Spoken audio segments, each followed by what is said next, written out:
गुरु प्यारी साध संगत जी, आप सभी को प्यार भरा धन निरंकार जी। आशा करती हूँ सतगुरु माता जी की कृपा से आप सभी बहुत अच्छे होंगे। आज मैं आप सभी के लिए एक बहुत खूबसूरत साखी लेकर आई हूँ। तो चलिए आज की साखी सुनते हैं। साध संगत जी, अपने घर के बगीचे में एक कुर्सी पर बैठकर सतपाल, जो कि लगभग 60 वर्षीय एक बुजुर्ग थे, वो चाय पीते हुए कुछ सोच रहे थे। साथ में बैठी हुई उनकी पत्नी रेखा ने कहा कि क्या आज फिर से आप दादी की यादों में खो गए।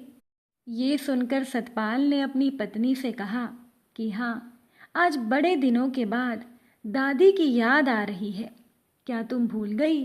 अगर दादी ना होती तो हम दोनों भी पति पत्नी ना होते और ना ही हमारे पास ये घर होता। तुम भी वैसे ही नौकरानी होती और मैं भी कहीं ना कहीं छोटी मोटी नौकरी कर रहा होता। साथ संगत जी, दरअसल बात ये थी कि लगभग 30 साल पहले सतपाल अपने गांव में रहता था, बेरोजगार था। सतपाल के पिता की पेंशन से घर का गुजारा बड़ी ही मुश्किल से चलता था। लाख कोशिशों के बाद भी सतपाल को कहीं नौकरी नहीं मिल रही थी। सतपाल के पिता भी बेटे के भविष्य को लेकर बहुत परेशान रहते थे और पिछले कुछ दिनों से सतपाल के पिता की तबीयत भी खराब थी और सतपाल भी अपनी नौकरी की उधेड़-बुन में लगा हुआ था कि एक दिन अचानक से सतपाल को अपने बचपन का दोस्त रोहित मिल गया। रोहित शहर में रहकर नौकरी करता था। रोहित को अपने गांव में देखकर सतपाल को हैरानी हुई। वो रोहित के पास गया और उसे पूछने लगा कि तू गांव में कब आया। रोहित ने उसे सब बता दिया। अब रोहित भी अपने दोस्त सतपाल को देखकर खुश हो गया। चाय पीते हुए बातों ही बातों में सतपाल ने अपनी परेशानी अपने दोस्त रोहित से कही तो कुछ सोचकर रोहित ने कहा, तू मेरे साथ शहर चल सकता है क्या? मैं तेरे लिए शहर में किसी नौकरी की व्यवस्था कर दूंगा। रोहित ने कहा, शहर में मेरा एक दोस्त है जो तुझे नौकरी दिलवा देगा। मैं उससे बात करके तुझे बताता हूँ। सतपाल अपने मन में आशा लिए हुए घर लौट गया। जब वो खाना खाने के लिए बैठा तो सतपाल बहुत खुश था। सतपाल के पिता ने यूं ही पूछा, आज तुम बहुत ही खुश लग रहे हो। सतपाल ने कहा, हाँ पिताजी, आज मुझे रोहित मिला था। उसने मुझे कहा है कि वो शहर में मेरे लायक कोई नौकरी ढूंढ देगा। अब इस बात को 2 सप्ताह बीत गए। अब सतपाल रोज ही अपने दोस्त रोहित के फ़ोन का इंतज़ार करता कि रोहित उसकी नौकरी को लेकर कोई खबर देगा, लेकिन फिर भी रोहित का कोई फ़ोन नहीं आया। सतपाल भी अखबार में नौकरी के विज्ञापनों को देखता रहता था कि कोई भी नौकरी मुझे मिल जाए।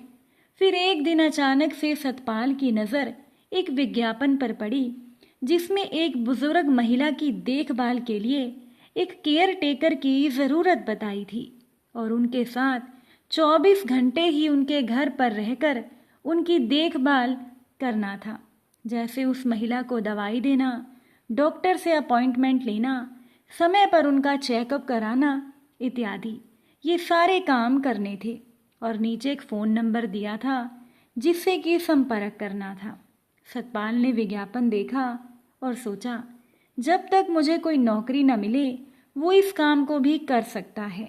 सतपाल ने जब अपने पिता से बात की तो पिता ने हिचकिचाते हुए कहा कि बेटा, पता नहीं वो महिला किस हालत में होगी और फिर महिला के लिए वो लोग पुरुष केयर टेकर लेंगे या नहीं, इस बात के बारे में भी कुछ कहा नहीं जा सकता। तब सतपाल ने कहा, पिताजी, ऐसा तो उन्होंने कोई संकेत नहीं दिया है कि इस काम के लिए उन्हें कोई महिला ही चाहिए। मैं बात करके देखता हूँ, अगर काम बन जाएगा तो मैं ये नौकरी करने को तैयार हूँ। इसके बाद सतपाल ने अपने दोस्त रोहित को फ़ोन किया क्योंकि रोहित भी उसी शहर में ही रहता था और सतपाल को उस बुजुर्ग महिला की देखभाल की नौकरी के लिए किसी परिचित की ज़मानत भी देनी थी। रोहित ने पता लगाकर सतपाल को बताया कि जिस महिला की देखभाल की बात की गई है उसके रिश्तेदार विदेश में रहते हैं और उस बुजुर्ग महिला की आयु लगभग 75 वर्ष है।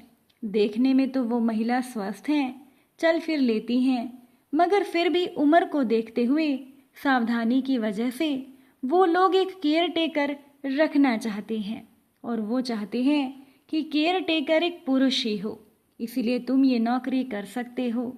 अब रोहित ने अपनी जमानत पर सतपाल के लिए वो नौकरी पक्की करवा दी और सतपाल अगले दिन शहर चला गया। जब शहर में जाकर सतपाल ने देखा तो वो बुजुर्ग महिला देखने में स्वस्थ थी, उनको बस हार्ट की समस्या थी, इसीलिए सावधानी बहुत ज़रूरी थी। तब सतपाल ने अपना परिचय दिया और इसके बाद उस बुजुर्ग महिला ने घर की काम वाली बाई रेखा को आवाज़ देकर बुलाया और सतपाल के रहने का कमरा दिखाने और उसके लिए चाय बनाने को कहा। साथ संगत जी, रेखा एक 23 वर्ष की लड़की थी जो कि अनाथ थी और बचपन से वो उस बुजुर्ग महिला के पास ही पली थी। रेखा अपने साथ सतपाल को उसका कमरा दिखाने के लिए ले गई और वो रास्ते में बोलती जा रही थी कि मैं भी देखती हूँ ये यहाँ कब तक टिकेगा। थोड़ी ही देर में रेखा सतपाल के लिए चाय ले आई और चाय देते हुए सतपाल से कहने लगी, तुमसे पहले 2 और लोग आए थे मगर वो 1 हफ्ते से ज़्यादा नहीं टिके। साथ संगत जी, दरअसल उस बुजुर्ग महिला के घर में तब तक केवल रेखा का ही राज था और अब उसे लगा कि सतपाल के आने से मेरा राज खत्म हो जाएगा। वो चाहती थी कि सतपाल खुद ही तंग आकर ये काम छोड़ दे। अब सतपाल ने तो बड़े ही अच्छे तरीके से उस बुजुर्ग महिला का काम संभाल लिया और वो भी रेखा की देखा देखी उस बुजुर्ग महिला को दादी कहने लगा। जब भी सतपाल बाजार से सामान लाता तो रेखा साथ जाती और रास्ते में उसे कहती कि अगर तुम पैसों में गड़बड़ करोगे तो मैं दादी से शिकायत कर दूंगी। सतपाल और रेखा की नोक झोंक चलती रहती थी। उन लोगों के दिन बड़े ही हंसी खुशी में बीत रहे थे। एक दिन अचानक से दादी की एक सहेली उनसे मिलने आई। उनकी सहेली ने रोते हुए बताया कि उनके विदेश में रह रहे बेटे ने उनकी जानकारी के बगैर उनके घर को बेच दिया और उन्हें वृद्धाश्रम जाने को कह दिया है। तब दादी ने सहेली से पूछा कि तुम्हारा मकान किसके नाम पर था, तो उनकी सहेली ने बताया कि वो मकान उसके बेटे के नाम पर ही था। तब दादी ने कहा, अब तो कुछ भी नहीं हो सकता। दादी की सहेली 2 दिन उनके पास रहकर वृद्धाश्रम चली गई और सहेली के जाने के बाद दादी के मन में विचार आया कि क्या मेरा बेटा भी ऐसा कर सकता है। फिर खुद से ही कहने लगी, अरे नहीं, मेरा बेटा लालची नहीं है और ये घर तो मेरे नाम पर है। अब दादी भी विदेश में रह रहे अपने बेटे से बातचीत करती रहती थी। दादी अपने बेटे से बहुत प्यार करती थी, लेकिन कुछ ही दिनों के बाद जब भी दादी अपने बेटे से बात करती तो वो बहुत ही गुस्सा हो जाती। ये देखकर सतपाल ने रेखा से कहा कि लगता है दादी अपने बेटे पर नाराज़ हो रही हैं। लेकिन सतपाल और रेखा को कुछ समझ में नहीं आ रहा था कि दादी अपने बेटे से क्या बात करती हैं। अब एक दिन दोपहर के समय अचानक से घर की बेल बजी तो सतपाल ने दरवाज़ा खोला तो सामने एक अपरिचित सा व्यक्ति खड़ा था। वो व्यक्ति सतपाल को धमकाते हुए अंदर आया और ज़ोर से आवाज़ लगाने लगा और दादी से कहने लगा कि चाची, मैं प्रदीप हूँ। आपके बेटे ने कल आपको बताया ही होगा। मैं पूरी बात तय करके आया हूँ, आप चिंता मत करें। मेरे होते हुए आपको आपके घर की सही कीमत मिल जाएगी। मैंने एक व्यक्ति से बात कर ली है और आपके लिए शहर के बहुत अच्छे वृद्धाश्रम में कमरा भी देख लिया है। आपको तकलीफ नहीं होगी। ये सुनकर सतपाल चौंक गया। उसने कुछ कहना चाहा कि इतने में दादी बाहर आई और कहने लगी, प्रदीप, तुम पहले भी आए थे। मैं तुम्हें पहले भी कह चुकी हूँ, मेरे जीते जी ये मकान नहीं बिकेगा। मैं यहाँ से मरकर ही जाऊँगी, इसीलिए तुम मेरे घर से निकल जाओ। अब प्रदीप मुस्कुराते हुए बोला, अरे चाची, ये बातें छोड़ो। तुम्हारे बेटे ने सारा काम करने को बोल दिया है। मैं कागज भी बनवा लाऊंगा, आप बस उन पर हस्ताक्षर कर देना और रुपए तुम्हारे बेटे के अकाउंट में चले जाएंगे। इस पर दादी चीखते हुए बोली कि तू जाता है या नहीं। ये देखकर सतपाल ने प्रदीप से कहा कि दादी ने तुम्हें जाने को बोल दिया है, अब तुम यहाँ से चले जाओ वरना ठीक नहीं होगा। प्रदीप भी गुस्से में बोला कि सतपाल, तू ठीक नहीं कर रहा, तू मुझे नहीं जानता, ये मेरा इलाका है, मैं तुम लोगों का रहना नामुमकिन कर दूंगा। सतपाल ने प्रदीप को बाहर निकालकर दरवाज़ा बंद कर दिया। दादी हाँफ रही थी। रेखा पानी ले आई। सतपाल ने तुरंत ही डॉक्टर को फ़ोन कर दिया। थोड़ी देर में डॉक्टर साहब आए। दादी का चेकअप करने के बाद उन्होंने दादी से कहा कि आपको किसी भी तरह से उत्तेजित नहीं होना। किसी भी प्रकार की उत्तेजना आपके लिए खतरनाक हो सकती है। अगले दिन दादी सतपाल को लेकर अपने वकील के पास गई। सतपाल तो बाहर ही रुक गया। लगभग 2 घंटे के बाद दादी बाहर आई तो बड़ी ही निश्चिंत सी लग रही थी। उस रात को भी दादी की अपने बेटे से बहुत बहस हुई। जब सतपाल ने दादी के कमरे में जाकर देखा तो दादी अपने बेटे से कह रही थी, तू कौन होता है? मेरे पति के मकान को बेचने वाला। मैं मेरे जीते जी ये मकान बिकने नहीं दूंगी। ये मकान मेरे नाम पर है, इसे बेचने का तुझे कोई हक नहीं। इतना कहकर दादी ने फ़ोन रख दिया और इसके बाद दादी के बेटे का फ़ोन आना बंद हो गया। अब कुछ ही दिनों के बाद दिवाली का त्यौहार था। सतपाल और रेखा ने मिलकर पूरे घर को सजाया। अब दिवाली थी, इसीलिए बाहर पटाखे भी जल रहे थे, लेकिन दादी को धुएं और शोर से तकलीफ हो रही थी। उनका दिल वैसे ही कमज़ोर था। ज़्यादा शोर से उनकी धड़कन बढ़ जाती थी, जो उनके लिए खतरनाक था। अब उस रात उनकी सांस फूलने लगी। जैसे ही रात के 10 बजे इतने में बहुत ही तेज पटाखों की आवाज़ आने लगी। जब सतपाल ने दरवाज़ा खोलकर देखा तो उसने पाया कि प्रदीप गुस्से में अपने 4 साथियों के साथ मिलकर बड़े बड़े पटाखे दादी के घर के बाहर जला रहा है। सतपाल ने मना करना चाहा तो प्रदीप ने सतपाल को धमकाते हुए कहा कि ये सरकारी जगह है, हमें यहाँ पटाखे फोड़ने से कोई नहीं रोक सकता। और वो लोग पटाखे फोड़ने लगे। सतपाल ने प्रदीप को रोकना चाहा, लेकिन प्रदीप ने उसकी एक बात नहीं सुनी। दादी सतपाल को अंदर ले आई और कहने लगी कि प्रदीप एक अच्छा इंसान नहीं है। सतपाल और रेखा ने मिलकर सभी खिड़की और दरवाजे बंद कर दिए और दादी को नींद की गोली देकर सुला दिया। सोते हुए भी दादी पटाखों की आवाज़ से चौंक कर उठ जाती थी। जैसे जैसे रात बीती और सुबह हो गई। सुबह होते ही सतपाल ने दादी से कहा, अगर आप मुझे कहें तो मैं प्रदीप को सीधा कर दूंगा। तब दादी ने कहा, तुम उसे नहीं जानते, वो बहुत गलत इंसान है। उस पर हाथ डालने से लोग बहुत डरते हैं। तुम रहने दो, मैं सब ठीक कर दूंगी। अब ये बात आई गई हो गई।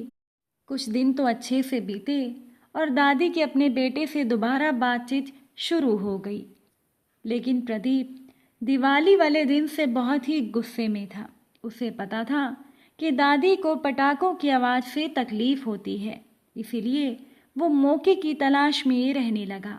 अब दिवाली के कुछ दिनों के बाद एक दिन सुबह के समय 5 बजे बहुत ही तेज आवाज़ में एक पटाखा ठीक दादी के घर के मुख्य दरवाजे पर फटा।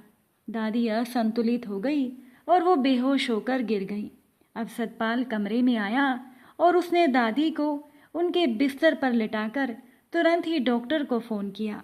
अब डॉक्टर ने आकर चेकअप किया और दादी को अस्पताल ले जाने के लिए कहा। अब जब उन्हें अस्पताल ले जाया गया तो वहाँ पता चला कि गिरने से दादी के सर पर चोट लग गई है और उनका ब्रेन हेमरेज हो गया है। अब 2 दिन तो दादी बेहोश रही, उसके बाद उनकी मौत हो गई। दादी की मृत्यु के बाद सतपाल और रेखा तो जैसे अनाथ हो गई। डॉक्टर साहब ने दादी के बेटे को फ़ोन किया तो उनका बेटा विदेश से आया और सारी अंतिम क्रियाओं के बाद उसने प्रदीप को बुलाया। सतपाल और रेखा प्रदीप को देखकर चौंके, मगर दादी के बेटे ने प्रदीप को अपने पास बिठाया और सतपाल और रेखा को भी अपने सामने बिठा लिया। सतपाल ने दादी के बेटे से कुछ कहना चाहा, पर उसने अपने आप को रोक दिया। दादी का बेटा, जिसका नाम अनिल था, अनिल ने प्रदीप से कहा कि वो कागज़ निकाले। प्रदीप वो कागज़ तैयार करके ही लाया था। अनिल ने वो पढ़ा और उस पर हस्ताक्षर कर दिए और प्रदीप से बोला, अब ये घर तुम संभालो और मेरे पैसे मुझे दे देना। मेरे सारे रुपए मेरे बैंक अकाउंट में जमा करवा देना। मुझे वापस भी जाना है, मेरे पास ज़्यादा समय नहीं। प्रदीप ने अनिल से कहा, साहब आप चिंता मत कीजिए, आपको पूरे पैसे मिल जाएंगे। अनिल ने सतपाल और रेखा से कहा, तुम दोनों ने भी मेरी माँ की बहुत सेवा की, इसीलिए तुम दोनों के लिए मैंने 50-50 हज़ार रुपये निकाल दिए हैं, वो रुपये ले जाना। सतपाल और रेखा एक दूसरे को देखकर अनिल के सामने हाथ जोड़कर बोली कि भाई साहब, हमें दादी का प्यार मिला, हमारे लिए तो यही बहुत है, हमें रुपए नहीं चाहिए। जब दादी ही नहीं रही तो रुपए लेकर हम क्या करेंगे, हम भी यहाँ से चले जाएंगे। वो जाने ही वाले थे कि तभी अचानक से घर की बैल बजी। सतपाल ने दरवाज़ा खोला तो एक व्यक्ति दरवाजे पर खड़ा था और वो व्यक्ति और कोई नहीं बल्कि दादी का वकील था, जो हाथ में ब्रीफ केस लेकर आए थे। कमरे में आने के बाद उन्होंने सबका अभिवादन किया। उनके आने से सभी हैरान थे। वो एक जगह बैठे और वो कहने लगे कि आज दादी को गुजरे 15 दिन हो गए हैं और उनके निर्देश के अनुसार मैं आपको उनकी वसीयत पढ़कर सुना देता हूँ। ऐसा मुझे दादी ने करने को कहा था। अनिल चौंक कर बोला, आप क्या कह रहे हैं? मेरी जानकारी के अनुसार तो मेरी माँ ने कोई वसीयत नहीं बनाई थी, फिर आप किस वसीयत की बात कर रहे हैं? वकील कहने लगे, अभी कुछ ही दिन पहले आपकी माँ ने वसीयत तैयार करवाई थी और उनके अनुसार उनकी मृत्यु के 15 दिन के बाद ही वो वसीयत पढ़ने को उन्होंने मुझे कहा था, इसीलिए मैं वसीयत लेकर आया हूँ। सभी हैरान हो गए, मगर सतपाल को याद आया कि दादी उसके साथ वकील के घर गई थी, शायद उस दिन ही उन्होंने वसीयत बनवाई थी। अब वकील साहब ने कागज़ निकाले और अनिल को देकर कहने लगे, इसे आप ही खोलें और पढ़ें। अनिल ने वकील साहब से कहा कि इन्हें आप ही पढ़िए। तब वकील साहब ने पढ़ना शुरू किया। सबसे पहले उसमें दादी ने अपना परिचय और संपत्ति के बारे में बताया था। वकील साहब ने फिर पढ़ा, जो कि अंत में लिखा था कि मेरे पति की खुद की कमाई से बना ये घर जिसमें मैं रहती हूँ, मैं ही इसकी मालकिन हूँ। इस मकान पर मेरे बेटे या किसी का भी कोई हक नहीं, और मैं ये चाहती हूँ कि मेरी मृत्यु के बाद मेरी इस मकान के संयुक्त मालिक मेरी देखभाल करने वाले सतपाल और रेखा होंगे, मगर उन्हें भी इस घर का मालिकाना हक तभी मिलेगा जब वो दोनों शादी कर लेंगे। वसीयत सुनकर सभी चौंक गए। वसीयत में आगे दादी ने लिखा था, अगर इस मकान के हक संबंधी मामले में मेरा बेटा अनिल या प्रदीप ने कोई विवाद करने की कोशिश की तो वो कानूनी रूप से अमान्य होगा, क्योंकि मैं ही संपत्ति की मालकिन हूँ और अपनी मर्जी से मैं ये घर किसी के भी नाम कर सकती हूँ। ये सब सुनकर सभी ने सोचा कि दादी ने तो जाते जाते पूरी व्यवस्था कर दी थी। अब वकील साहब ने वसीयत अनिल के हाथ में दे दी। अनिल ने गुस्से में वसीयत को फेंका और बोला, अब मैं अदालत जाऊंगा, ये घर तो मेरा ही है। मगर वकील साहब मुस्कुराकर बोले कि बेटा, ऐसे करके तुम अपना समय और पैसा दोनों बर्बाद करोगे, क्योंकि तुम्हारी माँ ने इस बारे में स्पष्ट लिख दिया है। फिर भी तुम चाहो तो तुम अदालत जा सकते हो। ये सुनने के बाद सतपाल दोनों हाथ जोड़कर सभी से कहने लगा, आप लोग मुझे माफ़ करें, मुझे तो संपत्ति का कोई लालच नहीं। मुझे नहीं चाहिए ऐसी संपत्ति। जब दादी ही नहीं रही तो इस घर का हम क्या करेंगे? सतपाल ने रेखा से कहा कि तुम भी मेरे गांव चलो, वहीं हम दोनों कोई छोटे मोटी नौकरी कर लेंगे। जब वो जाने को तैयार हुए तो वकील ने उन दोनों को रोकते हुए कहा कि आप लोग कहाँ जा रहे हैं? दादी ने यहाँ ये भी लिखा है कि अगर आप दोनों इस घर को नहीं लोगे तो ये सरकारी संपत्ति बन जाएगी और सरकार इसका जैसे चाहे उपयोग कर सकती है। तो यदि आपने इस घर को नहीं लिया तो उनके किसी वारिस को भी ये नहीं मिलेगा। अब मजबूरी में सतपाल और रेखा ने अपनी सहमति दे दी और उन दोनों ने शादी कर ली और तब से सतपाल और रेखा उसी घर में अपनी जिंदगी जी रहे थे। साथ संगत जी, दादी के एक फैसले ने सतपाल और रेखा की जिंदगी बदल दी थी। अब आप सभी कमेंट करके ज़रूर बताइएगा कि आपको दादी का फैसला कितना सही लगा। अपनी राय कमेंट द्वारा ज़रूर बताइएगा।